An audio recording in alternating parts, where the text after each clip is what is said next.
Hey everyone, welcome to the Smile Project, a podcast from School of Dentistry, IMU. Thank you for joining us today. This podcast is all about holistic dental education on the go.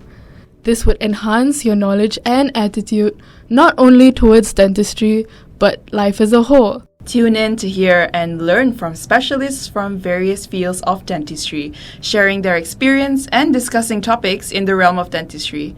Also, we have in store a small dose of inspire and influence, a section for quotes and productivity tips. So, let's begin.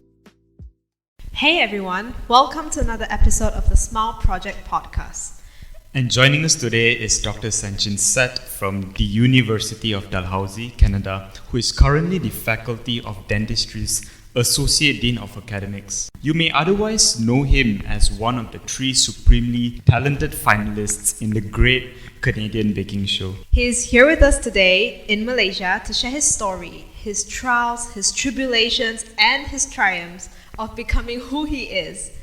But before that, of course, let us welcome Dr. Sachin Seth to our podcast. Thank you so much. I'm really happy to be here. So, Dr. Seth, as we were mentioning, could you give us a short introduction about yourself, perhaps sharing on how you became this multifaceted person that you are today? Sure. So, as you mentioned, I'm from Halifax, Nova Scotia in Canada, and I teach at Dalhousie University. I'm currently the Associate Dean of Academic Affairs.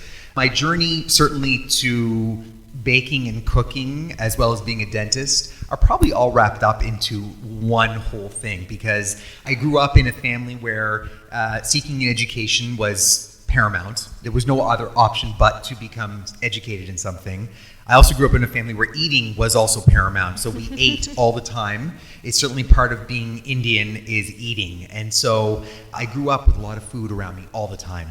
And my mother would cook. She wouldn't bake so much, but she would cook and cook and cook. And so anytime we had a family gathering, it was about food. So in my head, food meant happiness and meant good things. And so I grew up with that love of food, number one, but also just like to make people happy. And so I found that if I started cooking, I would be part of that process and sharing the happiness. And so that was that for a while. And then I, focused on studies. I didn't really do any cooking or baking per se. Still always loved eating, and I was a chemistry major. And so for those of you who bake, you'll know that probably baking is as close as you can get to chemistry as possible. So it's precise measurements, putting things together in a very certain way, leading to some sort of a product. And so I was a chemistry major, had a love for that. And I think that sort of opened up my mind towards baking and creating through that process. And then, of course, led dentistry. And that sort of informed my way of baking and cooking, which was very meticulous and methodical, which is really what skill sets we need to be a good dentist. Yes, I couldn't agree more. I think everything, even dentistry, chemistry, baking, it all involves precise. You have to be precise.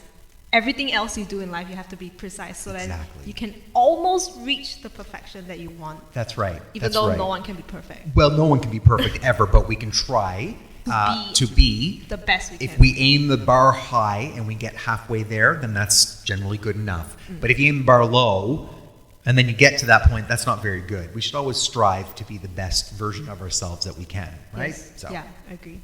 So, Doctor, could you also enlighten us on your journey, any valuable lessons or mentors that you met along the way that really changed your life? I was always one that felt I'm more than a dentist. Okay, so I'm first and foremost Sachin Seth. I happen to be a dentist who also happens to bake and cook, who also happens to be married, who have all these things that I am, but I do not let one of them identify or define who I am as a person. And I think students feel that they need to become all-encompassing one thing, and that's a dentist. No, you do not, nor should you. Because if that is all you have to live for in life, it's going to be a very sad life. Because we have multiple roles. And you should embrace every single one of them. True. And I get it. I've been a dental student before. I know part of your journey is to focus and to really concentrate on that part of your life.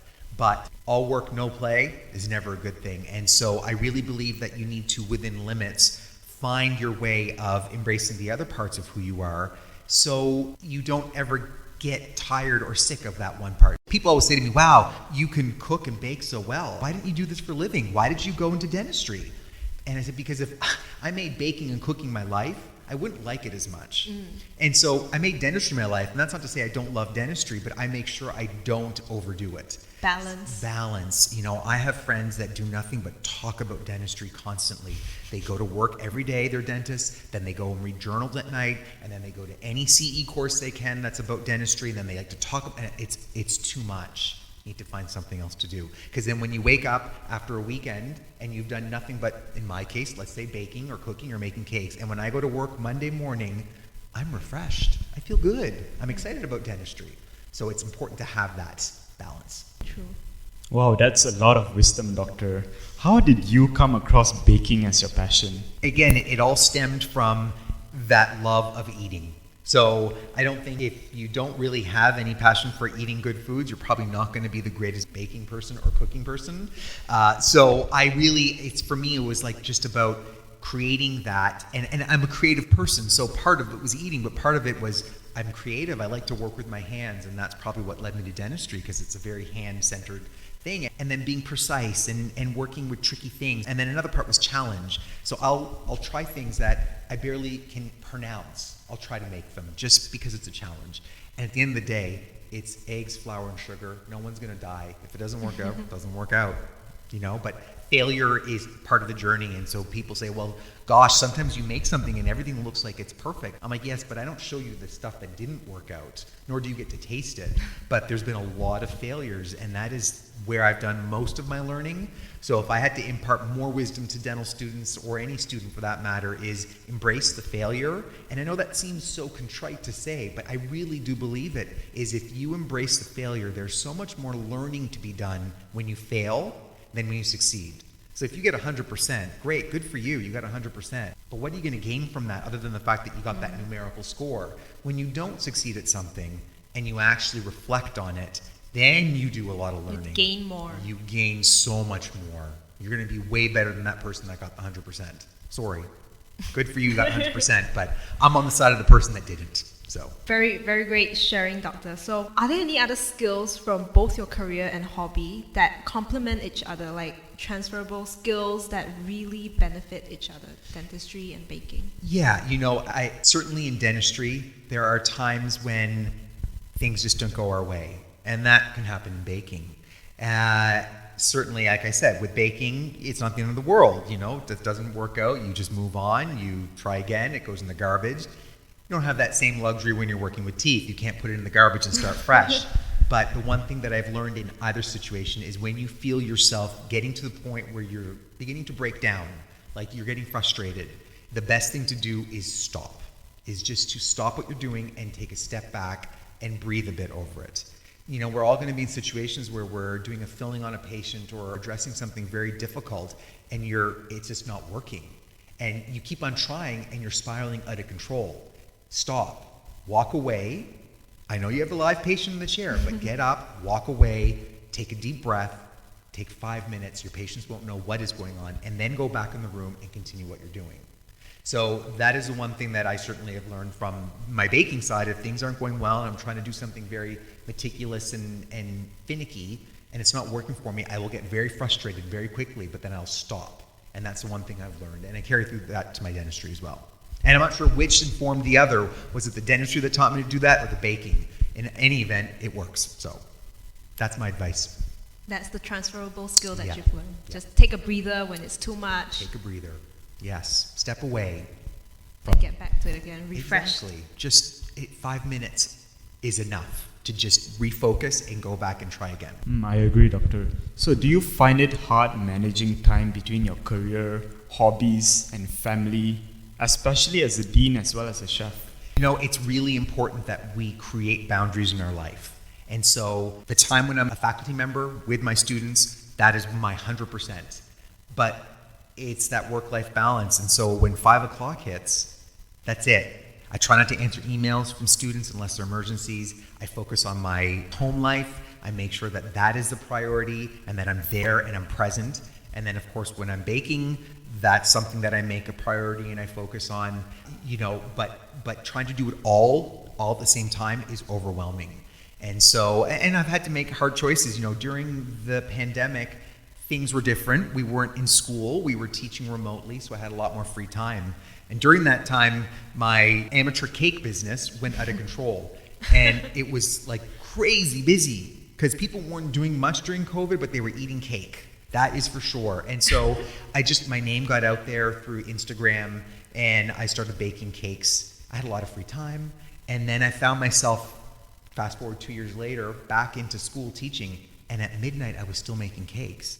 And I was like, what am I doing? It was too much. So I had to stop. So unfortunately, my cake business, I had to make the hard call to just stop that and pull back. But it's about really saying, if you identify that you're just really going too far with something, you have to pull back. And so I really make sure I'm purposeful about my balance in life.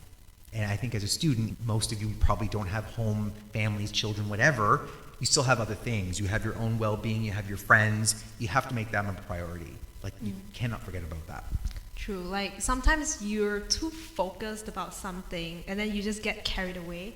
But then it's good to know that you have the potential to open a bakery and everything. But it's also good to know that you should stop, like, That's right. at the right time. That's right. And then at least you know that you can achieve those possibilities. Right. Yeah. You know, part of the process is making the mistakes. Like I said, no one's perfect. It's a beautiful mistake. It's a beautiful mistake. Yeah. And having pushed myself too far where I was on the verge of nervous breakdown, I learned from that. But it would be wrong for me to say that, oh, I'm perfect. I knew when my limit was. I didn't. I found myself 2 a.m. icing cake. And that's when I had reached rock bottom and said, this is not it. What am I doing? Like, what? This is not worth it. Right. I mean, like, people need to know when to stop and when they should push themselves. That's right. And when to refocus and That's get a on really track. good point. Yeah. And that is different for everyone. Everyone has their own limits and Their own boundaries, timing. their own timing. And so you need to figure out what that is. And that is what reflection is all about. And that's one of the things that perhaps people do or they don't do, but it's part of that self-evaluation, self-reflection, which is part of every dental student's training. We all have to self-assess our work. Is it good? Is it bad? How can we do better? But that goes outside of dentistry into life. Self-reflection is extremely important if you want to maintain healthy boundaries in all the different aspects that converge in your life. Yeah, so up till now, I think you mentioned quite a few times, like, about failures, about, like, purpose in life. All we need to do is just, like, take a time to, like, meditate, think about it, reflect on it. So is that the trait that you think is quite important that you expect dental students to have, and then which also kind of encourages them to take up new passions and also interests outside of dentistry? Like, don't limit themselves. Right. I have a funny story about reflection. So I also did my master's in education. And part of my journey in that program was they would say, okay, it's going to be reflection time, reflection journal. I hated it. I was like, I am not writing my feelings down. That seems so 13-year-old high school thing. I can't. So I hated it. But I think the problem was the delivery of that message was wrong. It's not about writing your feelings down in a journal and getting in touch. It's really about figuring out whatever you need to do to sit back and review how something went. And so I figured out my own way was not to write it down. That didn't work for me. But for me, it was just quiet time, sitting and thinking about what happened, what I did. And it might not take 1 hour, it might take 20 hours. But the point is, everyone has their own time for reflection and their own way of doing it. But it is essential, because if you are not going to stop and reflect on what happened in your day, whether it was good or bad, then you're not truly going to learn from it and get better or celebrate it. Because not everything's bad in life. Yeah. There's some really great things. And if you don't take the time to reflect on how great they were, then the true value of it will never be grasped. And that's a miss. And that's especially too bad. in today's life, everything is information, Flying everything at is us. just flying at us. And Too you don't fast. really have time to, like, stop. Like, That's everyone's right. doing a lot of things all the time. That's Like, right. Sometimes back in those days when in trains you just sit down and, like, look at sceneries. Now Yes. people read books, there's podcasts. And, I mean, this is a podcast. That's but right. There's Instagram, you're flipping, Yeah, flipping. Yeah, You're not there's shutting just down. non-stop That's right. information. That's Yeah. right. That's right. So really take a break, stop, think, Yes. go back. Yes. Yeah. One final question before we wrap things up. Doctor, is there any advice you would like to give to IMU dental students or prospective dental students in general, so they can better prepare themselves for what this dental journey entails, particularly those interested in the transfer program? Yes, absolutely. And so I know, first and foremost, you have to work hard and do well. Unfortunately, marks are part of it, but they're not the entire picture. And when I look at potential transfer students, I look at the full picture of that student. What is their involvement extracurricularly? Did they maintain a relatively good academic standing? It doesn't need to be top. I actually don't care if it's top. But is it good enough to maintain the level and the challenging workload? But beyond that, I want to see, were they involved with student council? Were they having hobbies on the side? Did they participate in other group events or volunteer? Those are all really important things that set you apart from your colleagues. And so I really believe in a well-rounded student more so than the highest academic standing student.